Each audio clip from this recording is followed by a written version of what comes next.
AP రాజకీయాల్లో ప్రకాశం జిల్లా రాజకీయాలకు ఎప్పుడూ ఒక ప్రత్యేకత ఉంటుంది. ముఖ్యంగా ఒంగోలు రాజకీయ కేంద్రంగా జరిగే పరిణామాలు రాష్ట్ర వ్యాప్తంగా చర్చనీయాంశమవుతుంటాయి. గత కొంతకాలంగా మాజీ మంత్రి బాలినేని శ్రీనివాసరెడ్డి, వైఎస్ఆర్ కాంగ్రెస్ పార్టీ అధినేత వైఎస్ జగన్మోహన్ రెడ్డికి మధ్య దూరం పెరుగుతూ వస్తుందన్న వార్తలు రాజకీయ వర్గాల్లో హాట్ టాపిక్గా మారాయి. తాజాగా జగన్ తీసుకున్న ఒక సంచలన నిర్ణయం బాలినేనికి మరో కోలుకొని షాక్ ఇచ్చినట్లు కనిపిస్తుంది. ఒంగోలులో వైసీపీ నిర్వహించబోయే భారీ బహిరంగ సభ సాక్షిగా జిల్లా రాజకీయ ముఖచిత్రం పూర్తిగా మారిపోతుందని సంకేతాలు వెలువడుతున్నాయి. ఒకప్పుడు ప్రకాశం జిల్లాలో వైసీపీకి తిరుగులేని నాయకుడిగా జగన్ అత్యంత ఆప్తుడిగా బాలినేని శ్రీనివాసరెడ్డి వెలుగొందారు. అయితే గత కొంతకాలంగా జిల్లాలో చోటు చేసుకున్న రాజకీయ సమీకరణాలు, సొంత పార్టీ నేతలతో విభేదాలు ఆయనను ఇరకాటంలో పడేశాయి.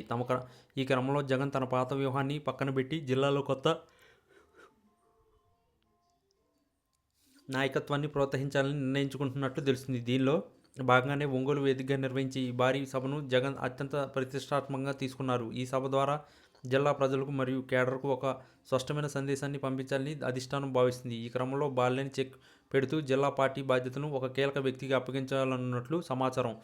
ఒక వ్యక్తి ఆ వ్యక్తి ఎవరో కాదు, వైఎస్ కుటుంబానికి అత్యంత సన్నిహితుడు మరియు పార్టీలో బలమైన పట్టున వైవి సుబ్బారెడ్డి లేదా ఆయన సూచించిన మరో బలమైన నేత అయ్యే అవకాశం ఉందని రాజకీయ విశ్లేషకులు అంచనా వేస్తున్నారు.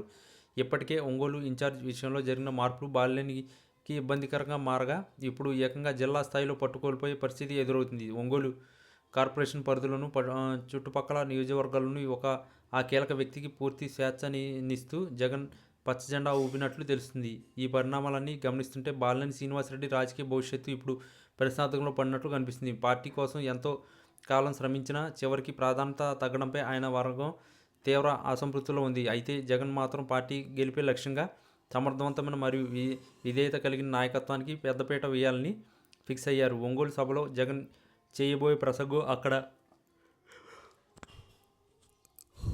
ప్రకటించబోయే కొత్త బాధ్యతలు జిల్లా రాజకీయాల్లో పెను సంచలనానికి దారితీస్తున్నాయి. ఒకవేళ ఊహించినట్లుగానే బాలినేని పక్కన పెట్టి కొత్త వ్యక్తికి పగ్గాలు అప్పగిస్తే జిల్లాలో వైసీపీ రెండు వర్గాలుగా చీలిపోయే ప్రమాదం కూడా ఉందని ఆందోళన కార్యకర్తల్లో వ్యక్తమవుతుంది. ఏదేమైనా జగన్ తీసుకునే ఈ షాకింగ్ నిర్ణయం ఆంధ్రప్రదేశ్ రాజకీయాల్లో కొత్త చర్చకు తెరలేపడం ఖాయం. ఈ వీడియో కనుక మీకు నచ్చినట్లయితే please like, share and subscribe channel. మరిన్ని వీడియోస్ కోసం మా ఛానల్ని సబ్స్క్రైబ్ చేయడం మాత్రం మర్చిపోకండి. మీ ఫ్రెండ్స్, ఫ్యామిలీస్ కూడా ఈ వీడియోని తప్పకుండా షేర్ చేయండి. మేము మిమ్మల్ని లైక్ అడగట్లేదు, సబ్స్క్రైబ్ అడగట్లేదు. మీరు ఇచ్చే కామెంట్ మాకు చాలా ముఖ్యం. దయచేసి తప్పకుండా కామెంట్ చేయండి. ఏపీలో ఇప్పటికిప్పుడు ఎన్నికలు జరిగితే సీఎంగా ఎవరు గెలుస్తారు? Chandrababu CM, Jagan CM.